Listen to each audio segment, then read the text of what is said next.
Good evening, everybody. My name is Patrick Spiro. I'm the librarian here at the American Philosophical Society, and I want to thank everybody for taking some extra time on a Thursday night to stay up a little extra late for us. We usually have our talks a little bit earlier, but we had so many folks coming in from all over that we needed to delay the start till 8 o'clock. And I know we've all had a little wine and some food. But I have no doubt that the panel that we've put together is going to be very lively and keep all of us deeply engaged, because the questions that they're confronting are questions that we all are thinking about. But before we start, I just want to thank many of our special guests, our presenters, the friends of the Society who have supported the Society and who are participating in this conference that commemorates our 275th anniversary. And I particularly want to thank, well, actually, I want to acknowledge somebody in particular. The APS was founded in 1743, so this is our 275th anniversary. And I also want to acknowledge Susan Borders, who I believe is with us. Susan is the director of the Darby Free Library in just outside of Philadelphia, and they too are celebrating their 275th anniversary this year. So congratulations.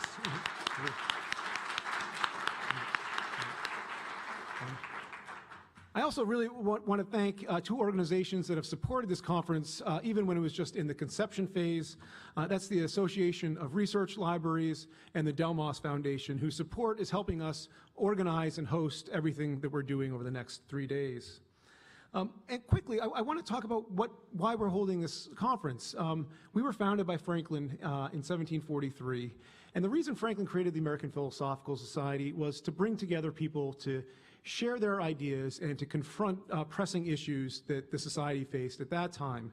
And rather than host a conference that kind of just celebrates the history of an institution like the American Philosophical Society, which has an incredible history, trust me on that, we thought it'd actually be more useful and more in the spirit of Franklin to bring people together to talk to the greatest thinkers and thought leaders in the field of libraries, to talk about the issues that libraries have faced historically, that they're confronting today, and the ways that they can think about the future and the opportunities that the future presents. And so in that spirit, we organized this conference, and we decided to have the keynote today bring together 4 individuals who are at the forefront of these conversations. And this conversation is going to be happening here, but it's also going to be happening online. We're live streaming here, and we also have an active Twitter feed. And I encourage anybody on Twitter to tweet their questions to us.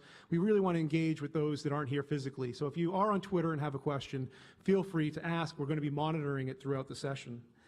But to host this conversation, when the program committee got together, there was one name that everybody agreed would be the perfect host, the perfect person to facilitate this conversation, the person that's really been at the forefront of these discussions for her entire career. And that person is Sarah Thomas. And I know many of you probably know of Dr. Thomas, but let me give you a little bit of her background. She received her bachelor's degree at Smith College and then received her library degree from Simmons. From there, she got her PhD at Johns Hopkins University in German literature.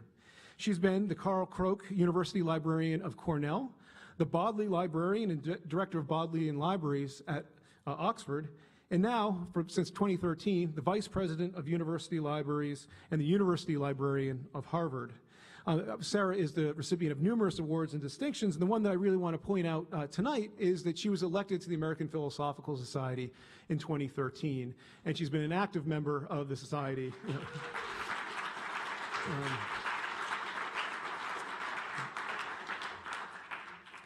I should note that this is probably not politically correct for me to say, given my position, but there aren't enough librarians who are members of the APS. So she's been a welcome addition to us, and in fact has served us wonderfully on the library committee that oversees the work of the library. And on just a personal note, since I started in 2015, Sarah has had an open door and an open inbox for me, really carving out time to help me think about libraries, to help me think about the American Philosophical Society, and to think about what we should be doing here. And so I just want to personally thank her for all the time that she's taken.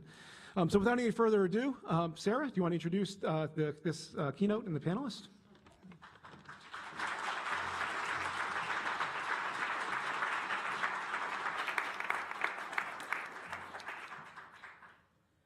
Thank you.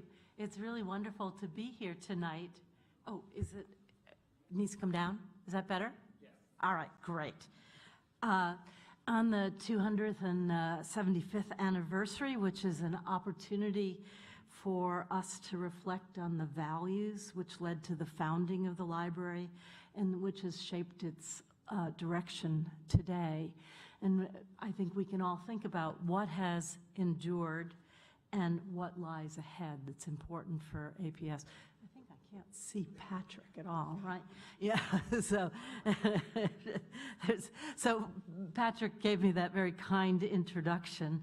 One of the privileges I had in serving APS was to be involved in the selection of Patrick as the librarian.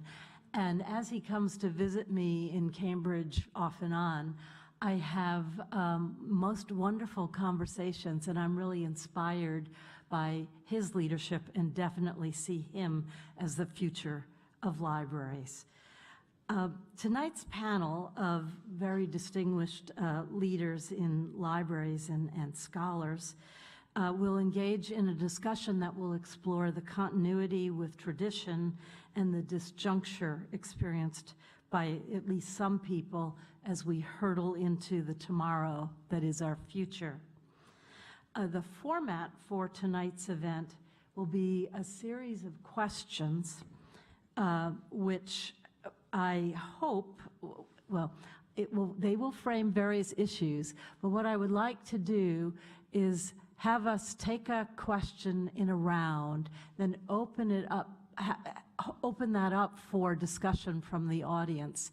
And we'll do that as many times as we can until we all flag because, you know, we get tired in some way. Or Patrick has pointed out to me that 9:30 is actually quite late, so we might round it off a little bit closer to 9, but we'll see how the discussion goes. I do want to take then just a quick moment to introduce our three panelists. I'm going to come out here. Can I do that? Yep. And because I don't like not being able to see people, and I'm going to introduce Mary Lee. Mary Lee Kennedy, who is a nationally respected leader in the library community, was named Executive Director of the Association of Research Libraries in January 2018, but she actually just started her job in April, maybe, of 2018. And she's just arrived on the train from Washington, where she was responsible for a meeting which ended at 5:15, right, Mary Lee? Yeah. So she deserves credit for coming under great pressure. Prior to her position at the Association of Research Libraries, she was the Chief Library Officer of the New York Public Library. And any of you who had a chance to see Frederick Wiseman's documentary film Ex Libris will note that Mary Lee has a starring role in aspects of that film, 183 minutes, I think. There she led the library's digital and educational initiatives, and she further strengthened the reference and circulation divisions of the library. Before that, she was Senior Associate Provost at Harvard University for the library. At Harvard, really getting that going. And she worked on issues such as open access and scholarly communication, digital scholarship, online learning, and collection development and management. And prior to that, she served as Executive Director of Knowledge and Library Services at the Harvard Business School.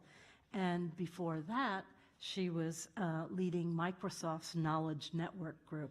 So she has a very diverse range of experiences. So Mary Lee, welcome.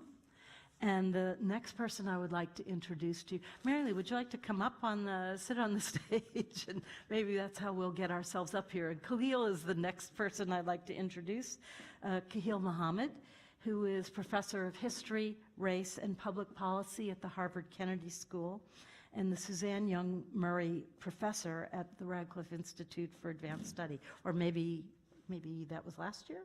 Are you still? Still Still there, okay, there, good. And he's the former director of the Schomburg Center for Research in Black Culture, a division of the New York Public Library, and the world's leading library and archive of global Black history. Before leading the Schomburg Center, Khalil was an associate professor at Indiana University. So one of the things, his scholarship is looking at the broad intersections of race, democracy, inequality, and criminal justice in modern U.S. history. So, Khalil, please. Thank you.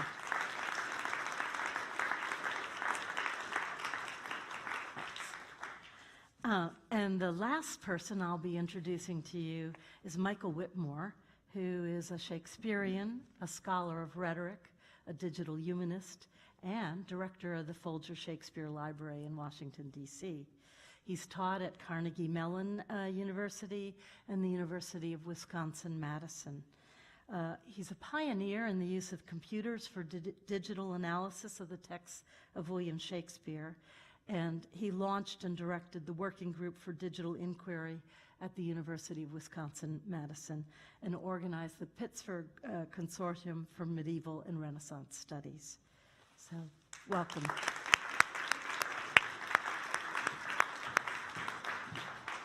All right. Yeah, I think I'll sit on the edge if I don't fall off, but then I'll be able to see you better. And the topics I'd like to have us be discussing tonight are related to the impact of technology, trends in libraries, changing spaces and services, collections, and authenticity. And I think I have no worries. I really should just say, take it away, guys. You know, I mean, they're going to be fabulous.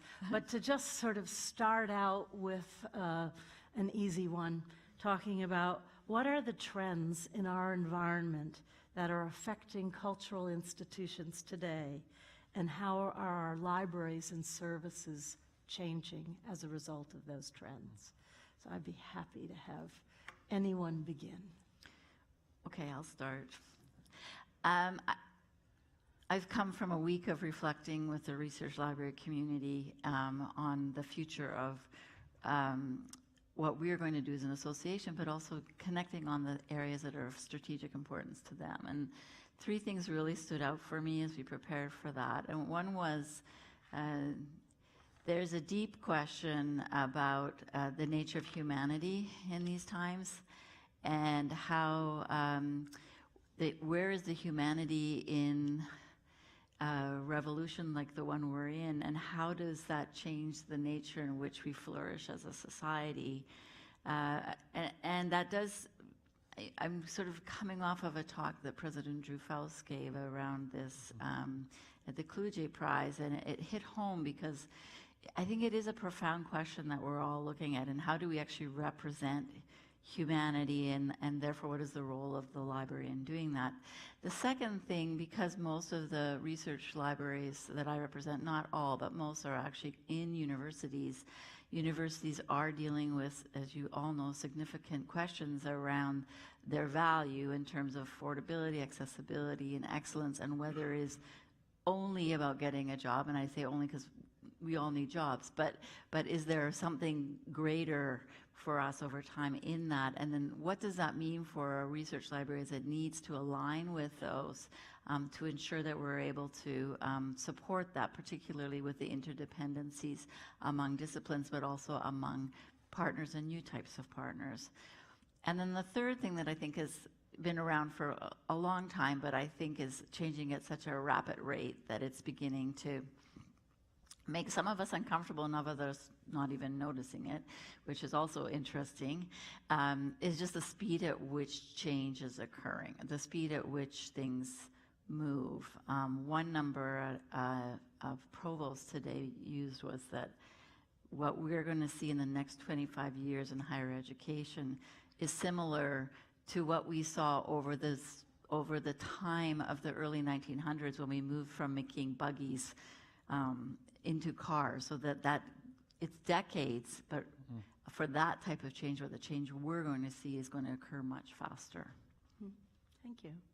Khalil or Michael, who wants to go next? Sure, I'll go. So I think about these things slightly, distinctly at odds with technology and its sweep. I mean, one of the things that strikes me walking into the New York Public Library now, almost 10 years ago, was the presumption that the digital age was going to change everything, rewrite all the rules.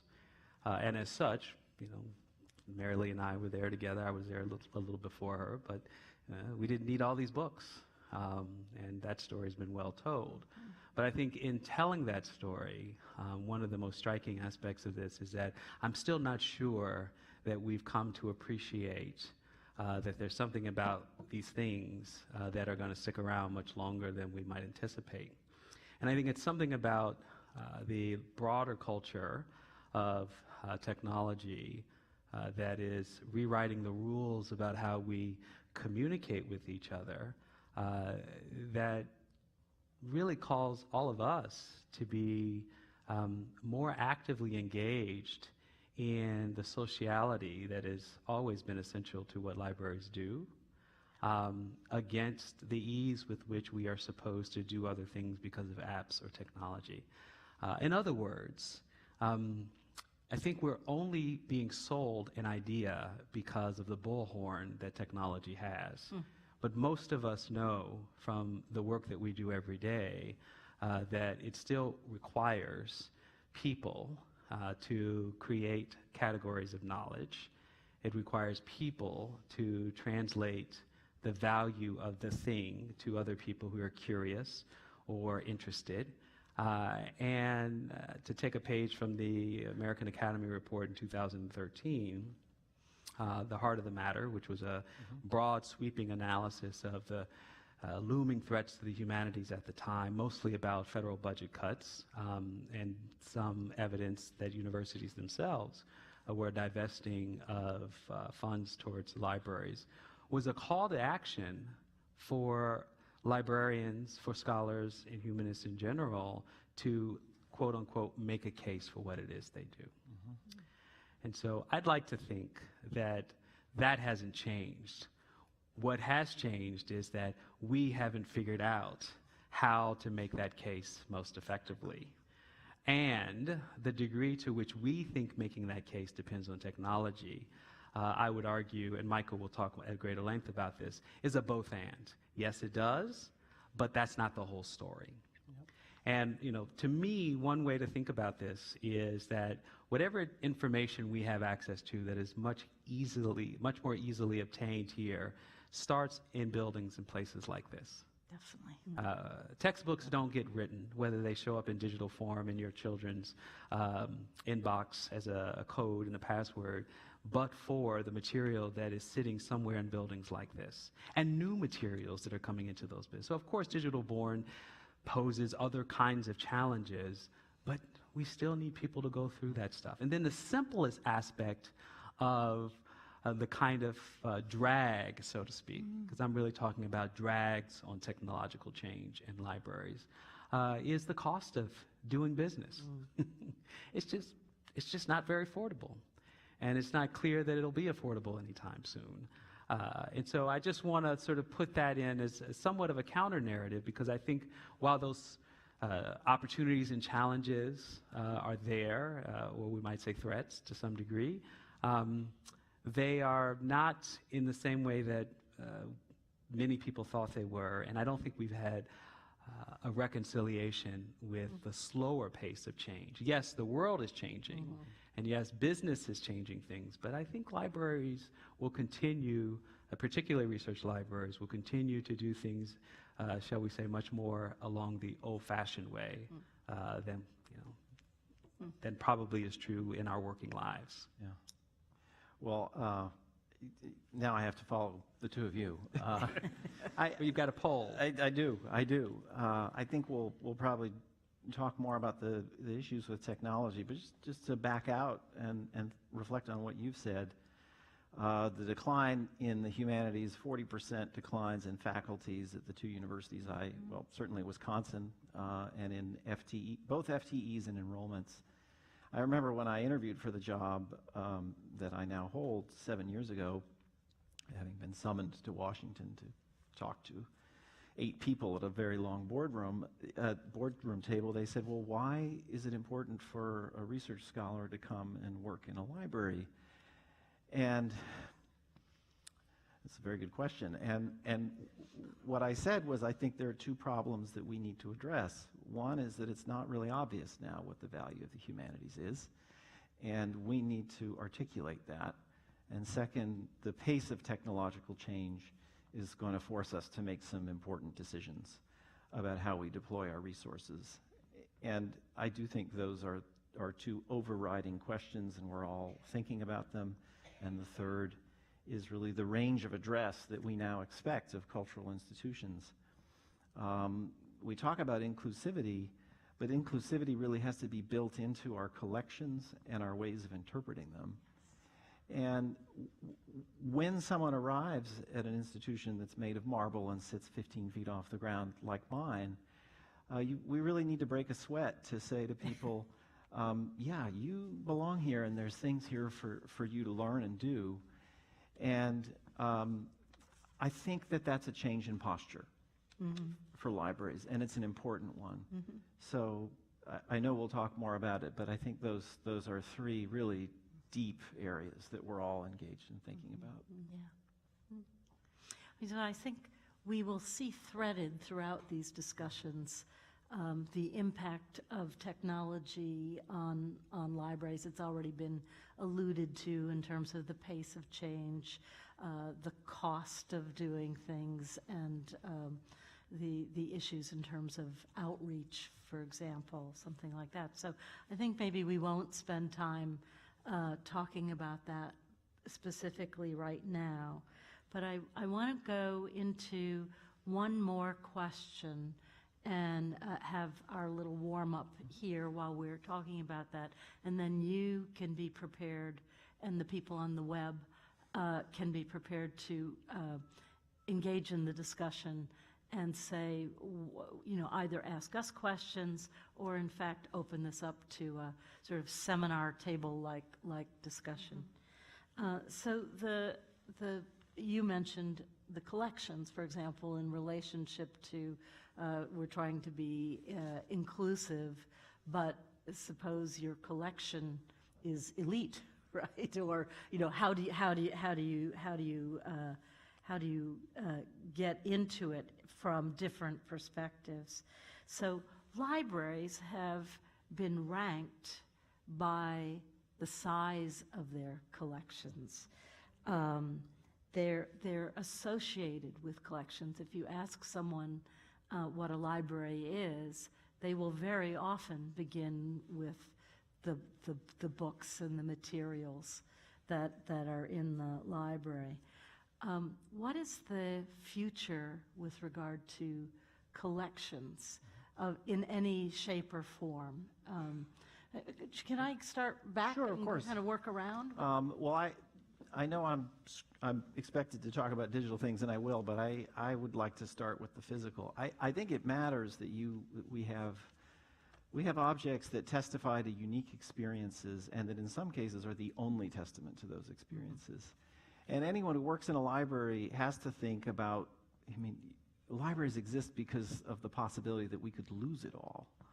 And we want to make sure we don't. But when you think about the Library of Alexandria and what was lost there, all of our practices, I think, are connected with the task of keeping cultural memory alive. And you can think of these objects as conduits of information, should be digitized and accessed remotely. But there is still the fact that the object exists, which testifies to a real person, a real community, and a real experience. And there's no replacement for that. And it's something that we can share with people. So as our collections grow, as they should continue to grow, our challenge, and I think it's certainly a challenge, is once you have the ability to segment audiences, and we live in a world where there's lots of audiences, but actually not a lot of great questions for the audiences to talk about. On the one hand, it feels like we need the humanities to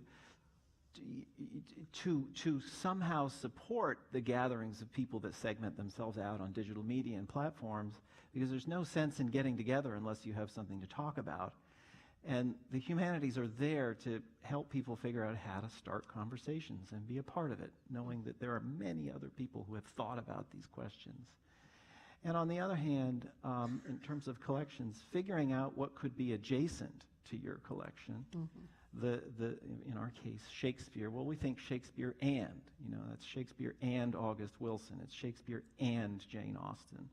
But finding ways by juxtaposition to create that conversation and owning the fact that we're stewards of a community and a conversation, as well as the artifacts that are going to inspire that.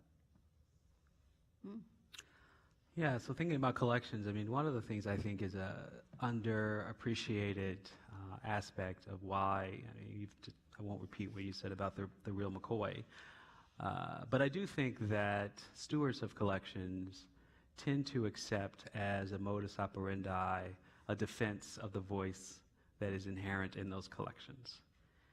And what that means essentially is that if you are the steward of a European-dominated Western civilization elitist collection, you tend to embody in some ways that cultural tradition. And I practice this on my students all the time. I'll say things like, so imagine 50 years from now, the first Martian shows up here on Earth as Elon Musk, maybe not Elon right now, he's having some financial problems, but maybe Jeff Bezos will get that spaceship going, and there'll be a two-way traffic.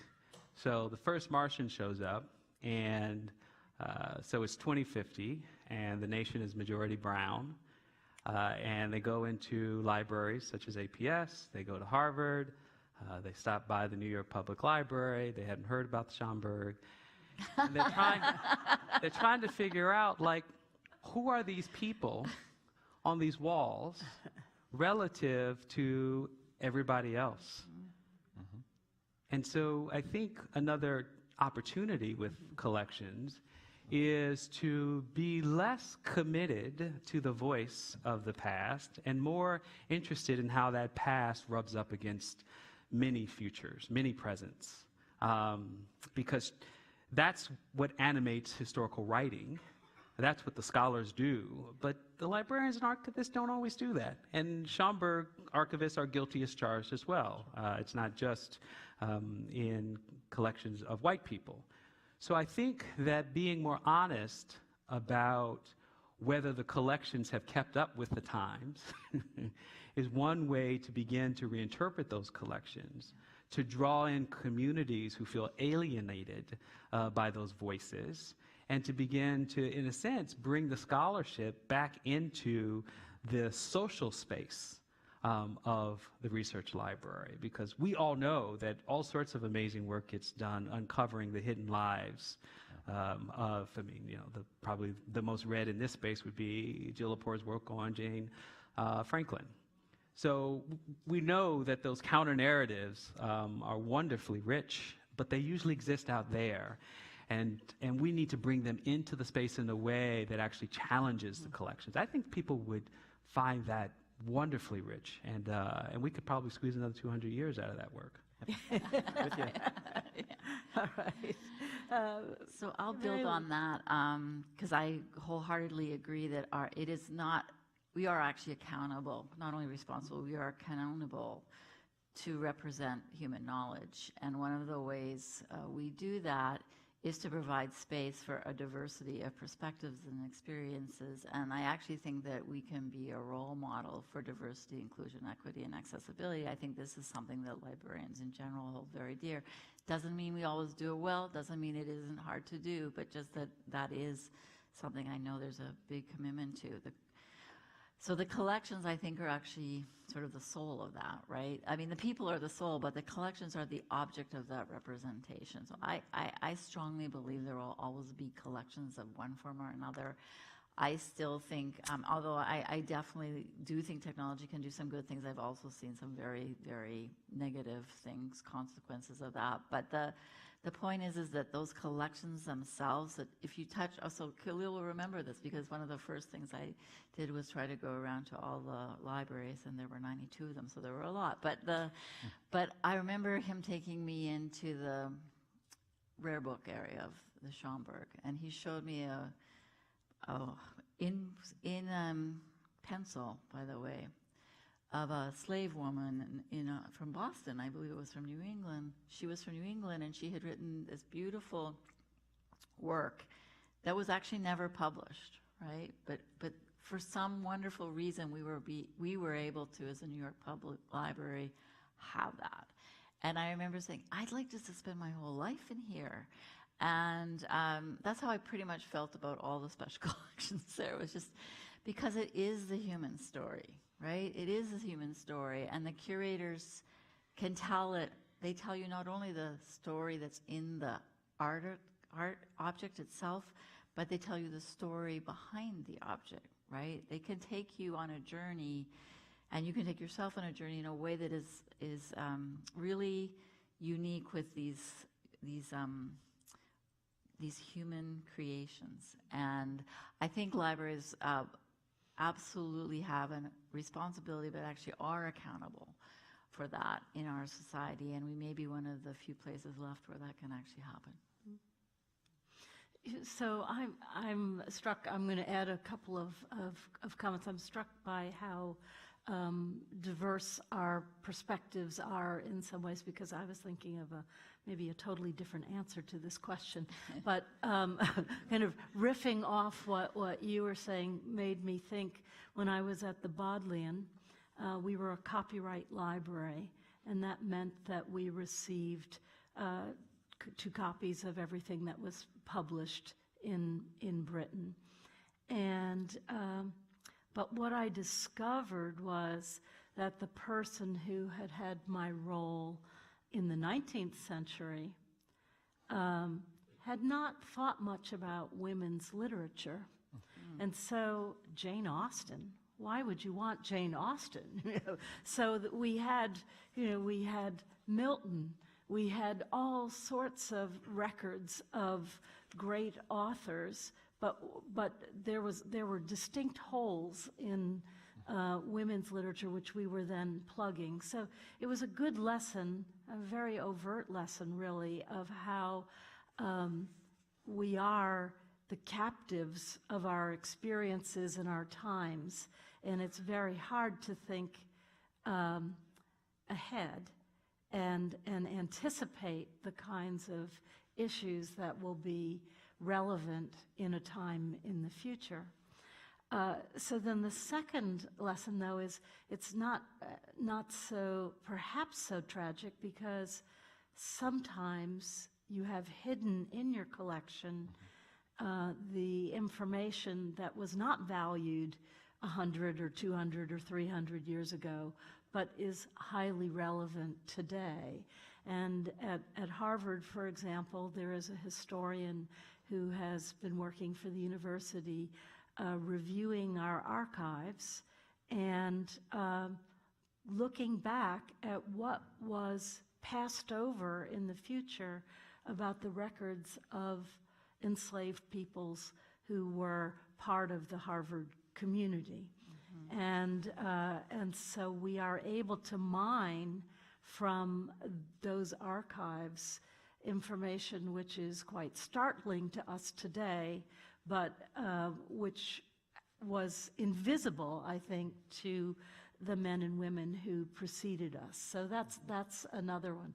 Now, the question I thought we might be answering was one, when I look at Harvard and we have 21 million volumes, and there's no space, and we have to figure out where to put all the material, and it costs so much, that we're moving, and this is one of the trends that I see happening, we're moving to work at scale. We're working on a national level or a global level, And one of the things that technology enables us to do is to share information about our collections so we all don't have to hold the same material in redundant fashion, and that we're able to do that. Now, sometimes I have to admit, because we're talking there about books that are fairly commonplace today, but I can remember years ago when I was at Cornell and I went to some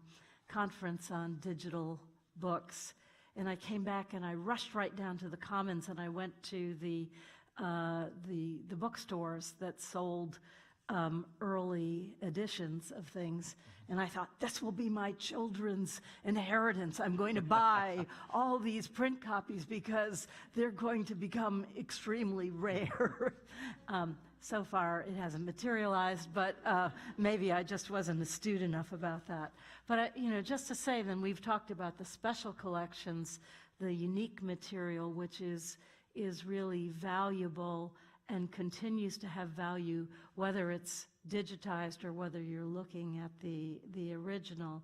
And then I've just referred to these more expansive quantities of material that really are not tapering off in our society. But I'd love to hear from you either comments on something you've heard said to this point, or questions that you might have. And there are microphones if anyone would like to ask a question. Do you have one? Yes, please. I have a question. I'm Meryl Mason. Hi, I'm Meryl Mason. I'm the director of the APS Museum, and I am an object person. And one of the things that you all sort of alluded to was the value of the object itself. And I think about the manuscripts that we have here and that thrill that you get holding something that Benjamin Franklin or Jefferson wrote and feeling that, oh, his DNA, it's right here, I'm holding it. And I think about that romance with the real object and how that could be communicated to people, possibly even digitally, but to wider audiences. Mm-hmm.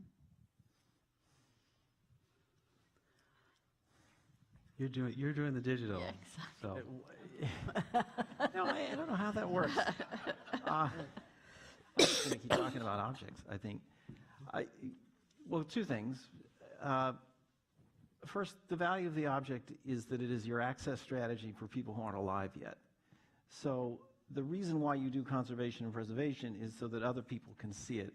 And any decision you take about what to do with the object is going to deny someone access. If you keep it in the vault, then people today can't see it. If you show it to a lot of people today, then people in the future can't see it. So, this is one important point, which is that there are real choices that we have to make based on a judgment about an audience. And that gets right to the specific mission of a given institution. If you're an institution that serves scholars, then maybe your time horizon is 400 years and questions you've never thought of. But if you're in a public institution, you are meeting communities that both do and don't feel included in your mission. And I think all of us who work in libraries are going to be forced to look at the mission and say, what's the audience and where are we putting the resources to serve them? If you work in a rare book library like the one I do, we have a curator who discovered 14 new references to Shakespeare in manuscript 2 years ago. The New York Times wrote about it, and she's a library sleuth. And it's a very compelling story. And I think we're all looking for those moments when recovering someone's history and the person who figured it out and their ability to tell that story really gets people. And, maybe you're looking for the one person in 5,000 who says, I want a career working in libraries and working in special collections. But I think, to your point, it's probably going to take someone with a journalism background to tell the story. And we're really good at describing things, and description is what creates access. But, you know, there is a role somewhere for being the journalist for your own collection and the experience of those who use it. And you might not find those people in library school. Can I just jump on that? Yeah. Because I was just thinking about what don't we have the opportunity to always see, but somehow we know what it is and we actually still know how important it is. So I was thinking of the 7 wonders of the world, right? I don't think I'm going to get to see, I mean, I hope, but I haven't yet seen the 7 wonders of the world. But I definitely know about them, and I've definitely read about them, and I can even picture them. And I think it's the same with these objects. We can't always, maybe they will be put in a vault for 400 years because we want people to see it from 400 years from now. But I think that storytelling, that narrative, that human dimension, the connection of it to other objects of its time, I think that's really important. I think that can be done for all kinds of audiences, for scholars. I still remember when I was at Harvard, there was a scholar there, and Sarah, you may know him, but he was working on the pyramids, and he was doing digital humanities of the pyramids, and these were early explorations for him. And of course, he is a serious Yes, scholar, but he wanted his students to understand from what they researched how it would actually show up in the pyramids themselves, like immerse themselves in what we knew and what we didn't know. So there were like big black holes for the things that we didn't have the knowledge of, but they had to create it based on these primary objects. And it helped them to immerse themselves, to actually live that experience. And so I think there's many ways to do it, but it comes down to building, connecting in a way that I think they can understand, and it really depends who your target audience is. This is a response to the physical, but it's a kind of a way of making a very explicit charge, and that is that thinking about Michael's response about library sleuths, like in a way, what is most exciting about the future of libraries is not squeezing something more out of a Jefferson document or Franklin or Shakespeare, but actually coming to terms with the erasure and the omissions of so much humanity. And in that way, the charge, I think, is that, coming back to my first comments, the romance of certain kinds of histories and cultural memories are part of not only a longer history of colonization, but a defense of it in the present, whether it's intentional or unintentional. So I'll be very concrete. I was recently asked if I wanted a new job. I said no, but it turned out that Claiborne Carson, who has edited the collections of Martin Luther King's papers at Stanford University for 40 years now, is retiring. And I did a little digging, and essentially the story that I saw was a story of the lack of investment in what should be part of the Jeffersonian tradition of American democracy, which is in part the other side of the story. And yet, that's not the case. And this is not, if Stanford is watching, hopefully this is an opportunity for fundraising for them, and not, a sense of embarrassment. They know what their infrastructure is. So I think that part of this requires all of us to make a case for stepping outside of our own traditions, to be discomfited by what we don't know, but to also recognize that there's all kinds of objects that are wasting away, that the trade-off is not between access today versus access tomorrow. It's literally disappearance. It won't be anywhere anytime soon. And to pretend as if we're in a moment, essentially a nadir of anti-intellectualism in this country, of the hostility to the very kinds of practices that all of you engage in, suggests that we're not even close. I mean, so if we're going to protect anything, it's going to be Western civilization, precisely on the terms of which at least some plurality of the country thinks is totally under threat. And I think if you guys are not having that conversation, then you're complicit in standing on the sidelines while the world is literally moving backwards.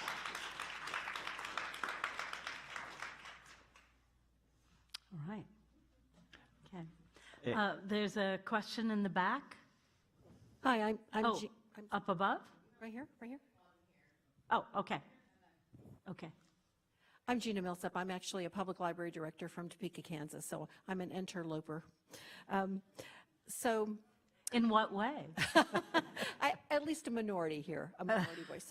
So I heard some resignation in your voice when you said, well, you know, they're not getting that in library school. So our libraries are only going to be as good as the librarians who lead them and the libraries who begin to define and redefine the work that is to be done.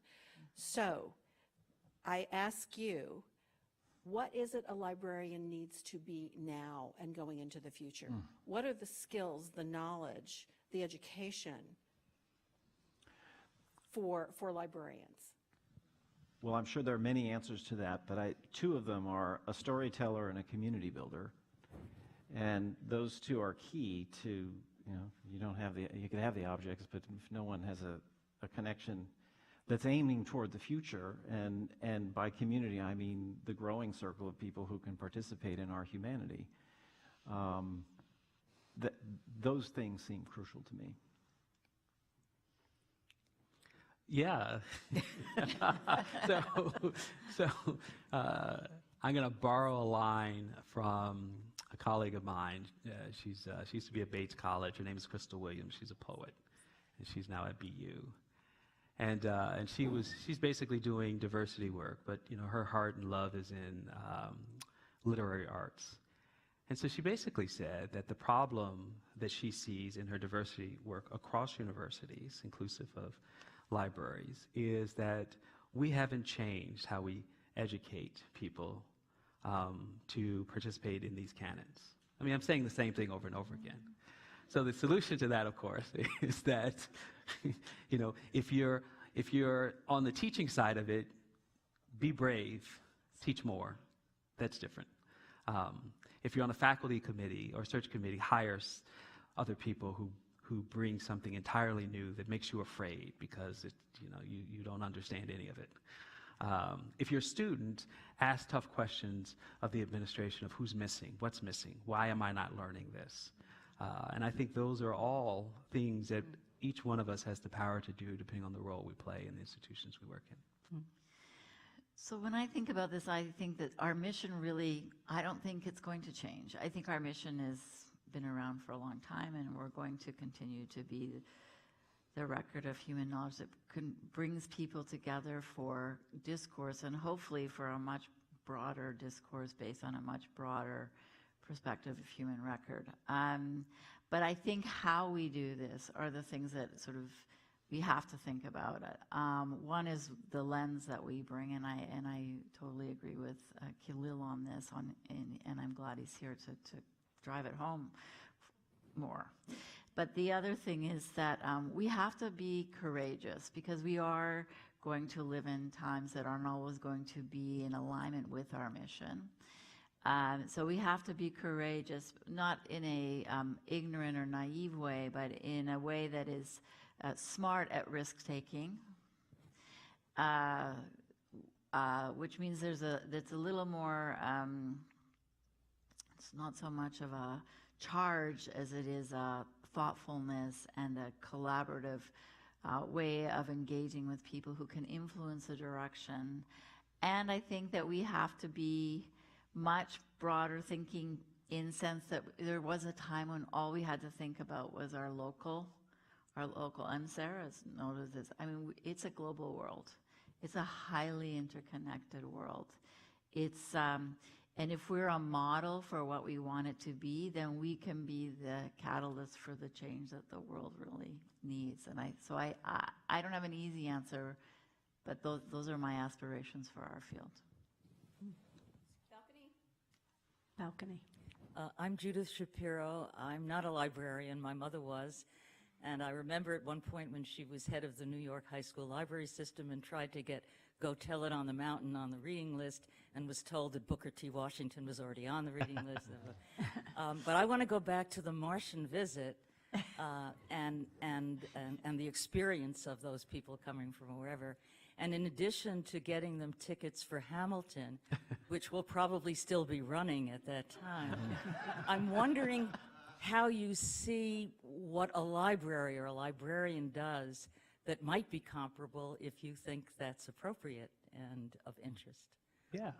Well, I think Michael has talked a lot about, I agree wholeheartedly with Michael's sense of storytelling. I think it's a big, big part of the work. The interpretive aspect of the work can't just be left up to historians and other scholars or writers or cultural producers who mine our archives and then go out and do that work. That's great. It's wonderful, but it's not enough. So I'm going to cite a wonderful article that most of you probably read, based on the book by NYU scholar Eric Kleinberg, who's essentially defining the broad infrastructure problem that we have in social terms, that it's not just about bridges that are falling and buildings that are decaying, but in fact that our social infrastructure is being divested. And what he means by that are playgrounds, community spaces, and particularly libraries.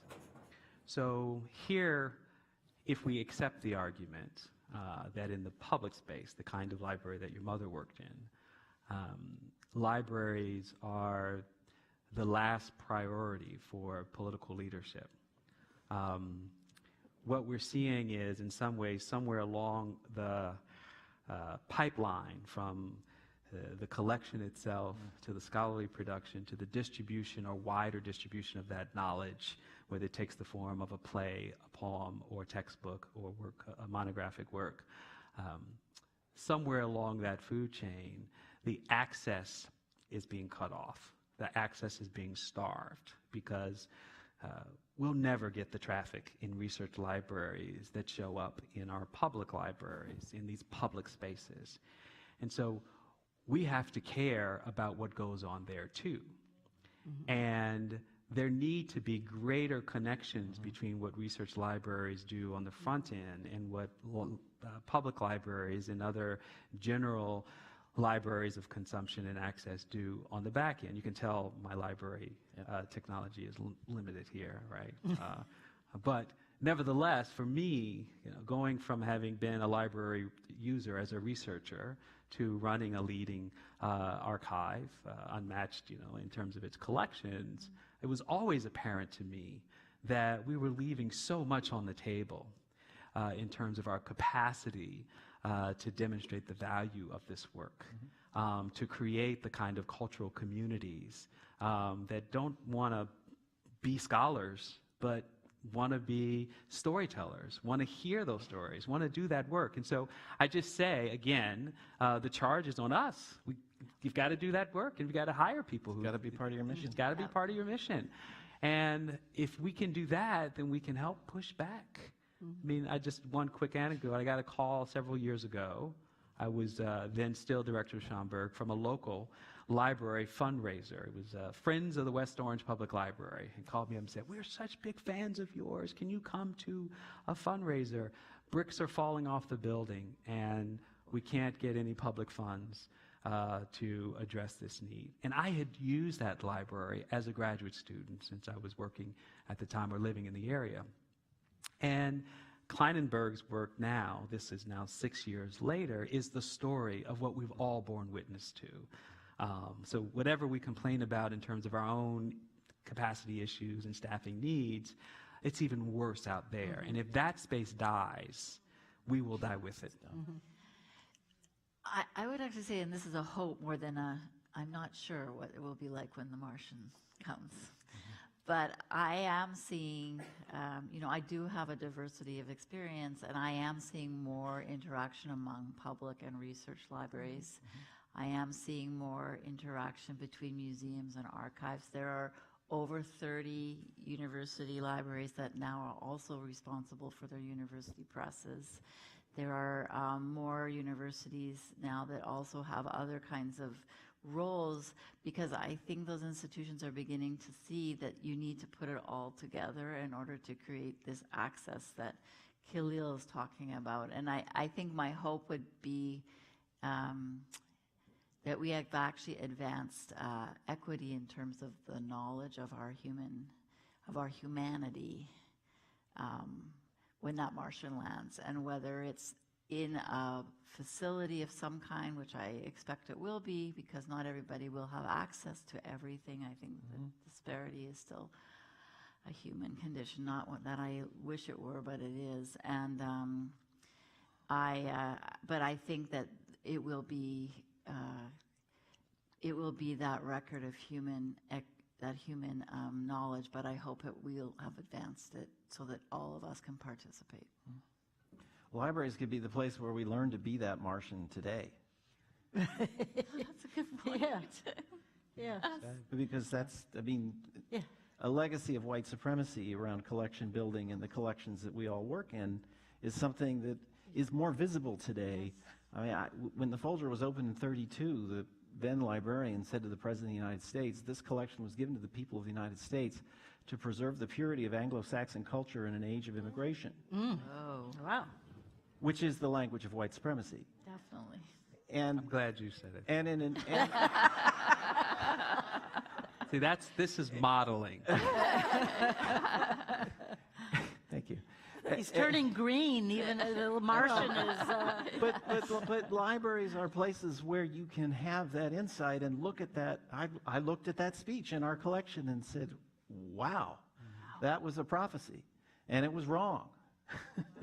It was wrong. But there are moments like that that we can see differently. Okay. I think there's somebody in the back who's first, and then we'll go here. I just would like to challenge you all about the invisible force that you all work for, which is the board of directors. In 1994, BoardSource found that 86% of board members in America of nonprofits were white. In 2017, it was down to a whopping 84%. Yep. Yep. As long as the nonprofits in this room, the universities, the colleges, the private libraries, the public libraries that have board members, if the boards don't change, it's all, I mean, I love being at the APS because we have these wonderful conversations and they're all intellectual and rich and everything, but if you pretend that the people that hire the main librarian don't have an impact on what you do, it's kind of naive. So I would love for everybody who cares about libraries to push back and to push really hard for a diverse board, because honestly, I think that's going to change your working situation. Yeah. I don't know if you guys have anything to say to that. I have plenty to say, but I've said a lot. It's not good. Ditto. Yeah. I think.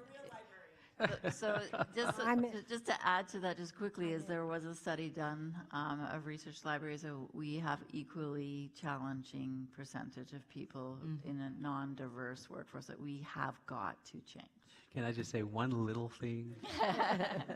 So I am on the board of the Barnes Foundation, on MoMA's board, and a couple of other boards. And I can tell you from those experiences that it's also not enough to just be on the board. Right. So besides what happens with these executive committees, and that's, I don't mean that in a pejorative sense, I mean, but a lot of the decisions are made in those spaces, particularly for larger boards. There is a lot of representational change. And so I think the ask is more than just diversity. Yes. Okay, Inclusion. yeah. So, and because the politics of representation also mean that there will be people brought onto boards who are of color, who are perfectly fine with the way things are, and that's not what you want, or not what I think any of us want. So, you have to be very savvy too about that challenge as well. Yeah, oh wait, didn't I promise to come up here? Yes. Yes. Oh, didn't we have somebody back there? There was another one right here. All right, okay. I'm sorry, will you bear with us? Thank you. I'll make it short.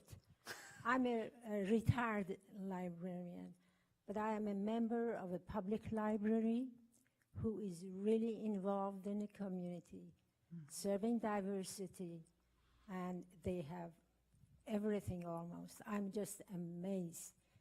And that's Princeton Public Library. They even have classes for those who are job seekers, they call them, because that's what the community needs now. We were saying what community needs. They're reaching out to those who were traditionally not involved in decision-making and using different services and offering different services.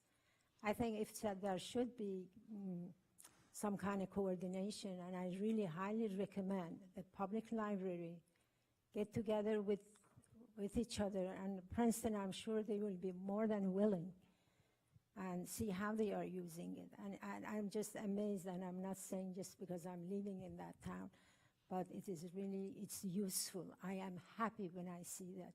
Different groups, different colors, different immigrants, you know, they can, how nurturing this library has become. Thanks. Thank you. All right, now. All right.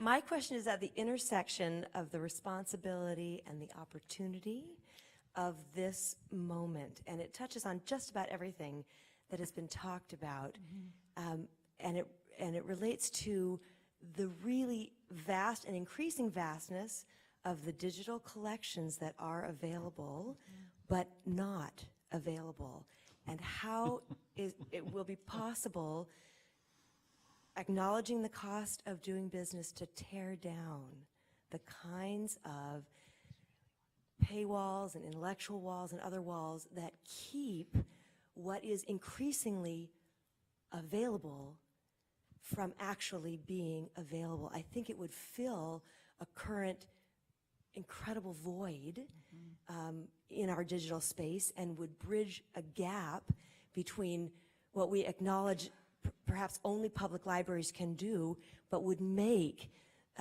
research and other maybe more specialized or private collections more completely available. Because it's not enough to simply have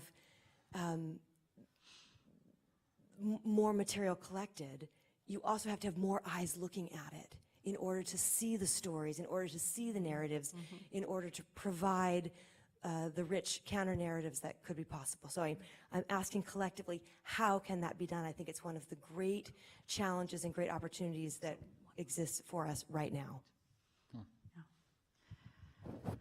Your turn. Okay.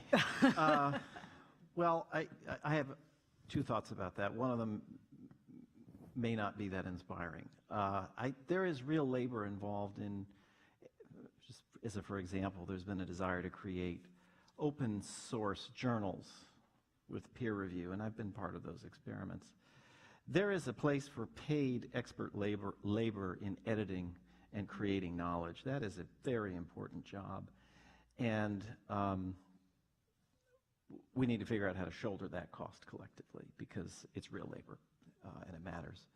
The question of the shell that goes around it and locks it up is a second order question. In my field, Early English Books Online, a consortium of universities paid to have the pictures of these early books, about 60,000 of them, transcribed and encoded in XML so that they could be fully searchable. That is one of the largest fully searchable digital records of Western intellectual history around the 2 centuries of the introduction of print. Now, that is gradually becoming free, but there was a movement within early modern studies called Freebo. It was initially EBO, Early Modern Books Online. It became Freebo, and we started to see where the blockages were. I think the answer is a consortium of libraries that are using their leverage to fairly compensate the labor that goes into creating these resources, including the manual labor to create these image sources, but then also talks about the circulation of them, and that has to be a collective effort. There's so many layers on which to respond to this question, and so I think it honestly is a really complex problem that has to be worked on in many ways. So I'm going to share with you some of that I'm aware of, but I do know that it's going to start with the individual author who's actually aware of what the choices are and what they can do with their own intellectual property, and that they have the resources on their campus or where they work to explain that to them, all the way up to governments making decisions that they're only going to fund certain kinds of materials that are made open. So there's a lot going on right now. So there is work. I don't know if you are familiar with the National Academy of Sciences report that just came out on Open by Design. So in fact, groups of us are actually meeting with the Association of American Universities, and as well as the public and land-grant universities and the American Council of Education. So at that level, to say, how do we work with provosts and presidents to show them what the impact is on the intellectual work of the institution, of universities, and that the library is a piece of that, but not the reason for it, right? They're a piece of that research and learning community. And so then how do you actually ensure that you don't set yourself up for the research going behind a paywall in the first place and then having to buy it back at some point, or never being able to buy it back because you can't actually afford to buy it back? How do you even make sure that contractually you're writing terms in the right way so that you don't do that? How do you make sure that libraries or institutions themselves have the right kind of business model or the finances to be able to provide open access alternatives, and that the credit that a scholar gets isn't just tied to impact factor, but is actually tied to the openness of what they will do for the world? And so there's so many things. The other thing, and it may be interesting to think about is, the European Union just made a directive on online filtering, which is a little disturbing because it could end up with news going behind you having to pay for it to actually get, authorized pieces of news. At the same time, of course, there was a group of 11 national funders who was saying they will only fund research in Europe if it is actually prepared and published openly. So it's like we're living in a time where there's many moving parts, and we all kind of have to do our own piece of that, right? Whether that's locally or collectively, consortially, but it's a process. Yeah. I think we're going to do one more question. Oh, all right. You want to get the last question? This isn't a question, but a comment. Since the subject of white supremacy came up earlier, I'm Bob Hauser. I'm the executive officer of the APS. And white supremacy is staring us in the face, right up there, if you look at those three portraits. One of the figures there gave up slaveholding in the course of his life and eventually became an abolitionist. The other one of them held slaves throughout his life and his wife's life and then freed them. And the other one freed some and sold others upon his death. I think that these people were great men in other ways. But I think it's worthwhile to reflect on that as we sit in this room. And I would add one more thought for those of you who have been thinking about this distinction between the real thing and the digital image, as we started talking about it earlier this evening. Two of those portraits are real. One of them is a fake.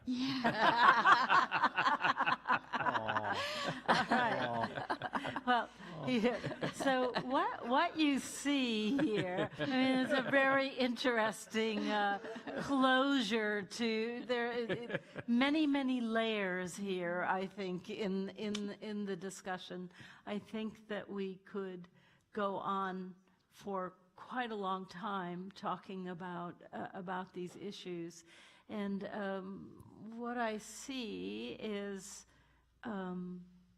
tradition, continuity, heritage, but also how we change as we grow and learn and reinterpret and develop.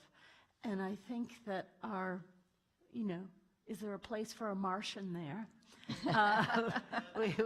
We need to look at that.